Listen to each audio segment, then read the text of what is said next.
একটা, দুইটা, তিনটা, চারটা, পাঁচটা, ছয়টা, সাতটা। মানে বাতাস খোলামেলা। মানে কোনো দিকে আর বাতাস মানে আটকাইতে পারবে না। মেহেদি দেখো, একদম সাদা মেঘের নিচে দেখো কি সুন্দর একটা ঘর, একদম পালকির মতো মনে হচ্ছে। হ্যাঁ, মানে কম্বিনেশনটা যা লাগছে আসলে। হ্যাঁ, সাদা, লাল, কালো। এটা কিন্তু কারো বাড়ি না আসলে, এটা হচ্ছে বিক্রির জন্য।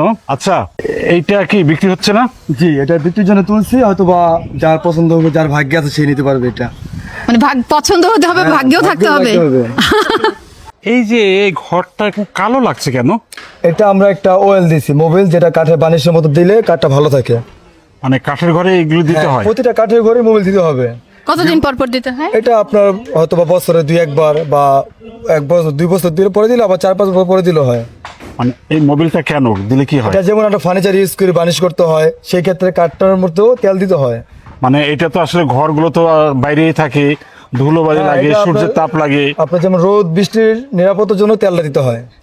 তেল দিলে কি মানে তেল লংজিভিটি দিলে বেড়ে যায়? কাঠ অনেক দিন ভালো থাকে, আমি দেখতে সুন্দর লাগে। কতদিন ভালো থাকে? আপনার যদি এই কাঠটা নিয়মিত তেল দিন, তাহলে 100 বছর নষ্ট হবে না এটা।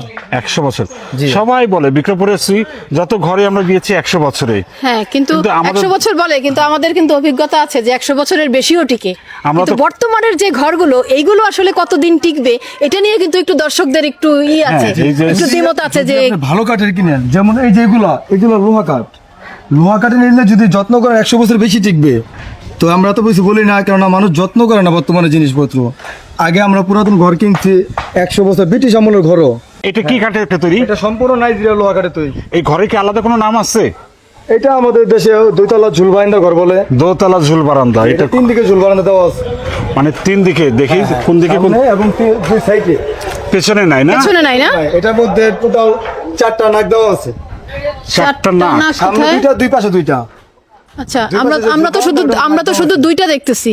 ওই যে 2 পাশে যে ঝুল বারান্দা, হ্যাঁ, ওই হ্যাঁ। 2টার মধ্যে 2টা দেওয়া আছে ও, আবার। পেছনে। ও জানা, জি, জি, এই যে জি, দেখাচ্ছি আমি, এই যে এখানে দেয়া আছে। হ্যাঁ, এই জায়গা কম পেয়ে কারণে ও, দেখা আচ্ছা যায় না। আচ্ছা, দূর থেকে সুন্দর লাগবে। হ্যাঁ, সোহেল হচ্ছে এই লোহজং এটা কলা বাগান। কলাবাগান কাঠপট্টি যে বাজার, এখানে প্রায় 100টা ঘরের হাট আছে। তাই সোহেল আমাকে বলেন যে আমাদের দর্শকরাও প্রশ্ন করছে, এগুলো তো হচ্ছে টিন এবং কাঠের, আমরা তাহলে কাঠের ঘর বলি কেন? এটার মধ্যে আপনার প্রায় 95% কাঠ ইউজ করি আমরা, সেক্ষেত্রে এটা কাঠের ঘরে বলা হয়। টিন সাপোর্ট টিন দিতে হয়, চালে বা বেড়ায় কিছু অংশ টিন।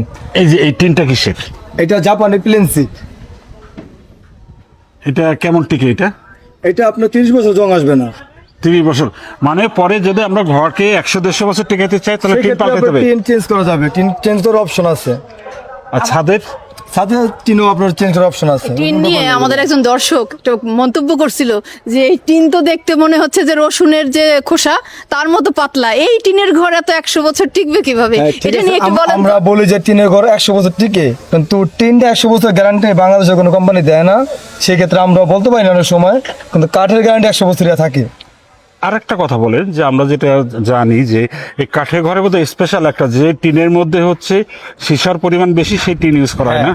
এবং যে টিনটা একটু বেশি সফট নরম, সেটাই সীসার পরিমাণ বেশি থাকে, কিন্তু কাস্টমার বোঝে না, মনে করে যে নরম হলেই হয়তো বা খারাপ। যেটা দস্তার পরিমাণ বেশি থাকে ওটাই ভালো থাকে বেশি। দীর্ঘদিন টিকে। জি, আর তাহলে- টিনটা সফট হয়। তাহলে দর্শকদের একটা টিপস দিয়ে দাও তুমি। আচ্ছা, তার মানে আমরা জানলাম যে যেই টিনে দস্তার পরিমাণ বেশি থাকে সেই টিনটা একটু সফট হয় এবং এটা টেকসই হয়। চলো আমরা একটু ঘরটা ভেতরে ঘুরে দেখি। সোহেল ভাই চলেন, হ্যাঁ, চলুন। আমরা একটু ভেতরটা দেখি। ওয়াও, এইটা একদম খোলা না জি। পুরোটা? এখানে সব এটা নির্মাণ সামগ্রী। পুরো হ্যাঁ। লোহা কাঠের, এগুলো তো মিস্ত্রিদের মানে যন্ত্রপাতি কাজ করা হয়। পাটাতন কি লোহা কাঠের? হ্যাঁ, লোহা কাঠের। এই যে লোহা কাঠ দেখতে পাচ্ছেন, এটা এখন অনেক পিচ্ছিল হয়েছে, কিন্তু এটা যদি নিয়মিত ব্যবহার করে পানি দিয়ে পুছে, সেই ক্ষেত্রে এই কাঠ অনেক বেশি দিন থাকবে, আর তেলতেলা মনে হবে যে পানিশ করছে এরকম লাগবে।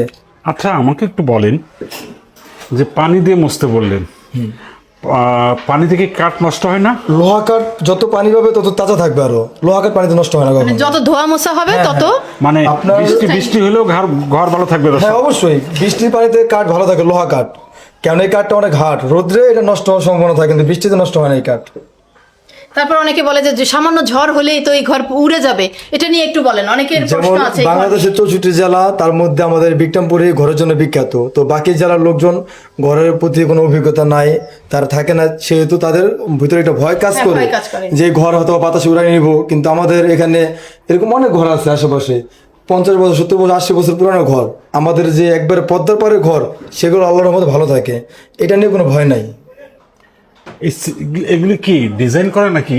না, এটা ডিজাইন এটা কি লোহা কাঠ উপরে? হ্যাঁ, এটা লোহা কাঠের ফ্রেম, তারপরে হিট ফর্ম দেওয়া, তার উপরে টিন দেওয়া। আচ্ছা, এতে কি গরম কম লাগবে? হ্যাঁ, গরম কম লাগে, দেখতে অনেক সুন্দর লাগে, যে একটা ডেকোরেশনের মতো ভাব আছে। আচ্ছা, এই হিট ফর্মে কি সুবিধা হবে? এই হিট ফর্মে অনেকগুলো সুবিধা আছে, যেমন এটা নিচ থেকে টিনটা দেখা যায় না, বা এটার জন্য তাপমাত্রা অনেকটা কমে আসে এবং দেখতেও সুন্দর লাগে। সবকিছু মিলে ভালো লাগে দেখতে। এইটা হচ্ছে কি বারান্দা? জি, এটা বারান্দা। এটার মধ্যে আপনার অনেক কিছু রাখা যায়, এটা চাইলে আরেকটা পার্টিশন দিয়া, তাহলে তো দুইটা ঘর। হ্যাঁ, ও আরেকটা room মানে করা যায়। দুইটা রুম করা যাবে এখানে, হ্যাঁ। এক একটা রুমের সঙ্গে করলেও মানে চারটা চারটা, অনেকের বাড়তি জায়গার প্রয়োজন, এখানে সোফা টোফা রাখলো, মানে ড্রয়িং রুম হিসেবে ইউজ করতে পারে, আবার দুটো রুমও বানাইতে পারে। জি। আর ঢোকার পরেই হচ্ছে একটু অন্ধকার, জানলাগুলো আসলে আপনাদের খুলে দেখাতে পারবো না, কারণ এগুলো যেহেতু বিক্রি হবে। ও খোলা গেছে, যাক খোলা গেছে। এইটা হচ্ছে একটা রুমের মধ্যে কয়টা জানালা পাইলাম আমরা? একটা, দুইটা, তিনটা, চারটা, পাঁচটা, ছয়টা, সাতটা। মানে বাতাস খোলামেলা। মানে কোনো দিকে আর বাতাস মানে আটকাইতে পারবে না। জি, আমাদের কাঠের ঘর অনেকে বলেছে গরম লাগে, থাকা যায় না। এই রুমটা 7টা জানালার একটা দরজা আছে, এবং এই রুমে যে হাইট, একটা বিল্ডিং এ হাইটের চাইতে বেশি আছে এটা, তো সেই ক্ষেত্রে গরম লাগার কোনো কারণ নাই। পাশের রুমটাও দেখি, এটা আপনি একটা পার্সোনাল বেডরুম হিসেবে ইউজ করতে এটা পারবেন। একটা পার্সোনাল বেডরুম। জি। এখানকার জানলাগুলো খুলে দিই আমরা একটু। এইটা হচ্ছে একটা বেডরুম হয়ে গেল নিচতলায়। জি। ওইটা ধরছি আমরা ড্রয়িং রুম, আর এইটা হচ্ছে ডাইনিং স্পেসে করা যায় এবং দোতলা যাওয়ার সিঁড়ি। জি। এবার আমাকে একটু বলেন, সিঁড়িগুলো এত সুন্দর। হ্যাঁ সিঁড়িগুলো সুন্দর আছে, তার আগে আমি একটু জানতে চাই যে কেউ যদি এখানে অ্যাটাচড বাথরুম এবং কিচেন যদি করতে চায় কি করবে? আমাদের এদিকে একটা দরজা আছে, হ্যাঁ, হ্যাঁ। এটা দিয়ে চাইলে মিলাইয়া বাথরুম বা রান্নাঘর করতে পারে। মানে ওইটা একদম কংক্রিটে পাকা পাকা পাকা পাকা বাথরুমও করা যাবে। দেখাই, এই যে আমাদের স্পেসটা, হ্যাঁ, হ্যাঁ, এটা একটা দরজা লাগু করা। হ্যাঁ, হ্যাঁ। চাইলে এইখানে আপনার দরজা দিয়ে দিলে পিছনে পুরো মিলাই করলো, তাহলে সাইড থেকে আর অসুবিধা দেখা গেল না। মানে কেউ যদি চায় কাঠেরও বাথরুম করতে পারে, হ্যাঁ, কেউ কাঠের চাইলে মতো করে পাকা করে করতে পারবে। পাকা করে ইট সিমেন্ট দিয়েও করতে পারে। এর সিমেন্টের সুবিধা, দোতলা করলে উপর থেকে ওই সেম মানে জায়গায় এর জন্য আপনারা এই জায়গাটাকে এভাবে রাখছেন। হ্যাঁ, এই কেউ জায়গাটা চাইলে গেপ রাখছি। এটা কি দোতলা যাওয়ার সিঁড়ি না? হ্যাঁ, এটা ডুপ্লিসিটি বলে। আমরা বাথরুম কিচেন নিয়ে অনেক এরকম প্রশ্ন পাইছি না, যে অনেকে প্রশ্ন করছে যে এই ঘরে বাথরুম কিভাবে হবে, হ্যাঁ বাথরুমের ব্যবস্থা কি। তো আমরা জানলাম বাথরুমের ব্যবস্থাও আমি এখন দোতলায় উঠে গেছি। ও মা, দোতলাটা তো আরো বেশি খোলামেলা। হ্যাঁ, সিঁড়িটাই কত কাঠের মানে কারুকাজ করা হ্যাঁ, আর কি। কি যে সুন্দর।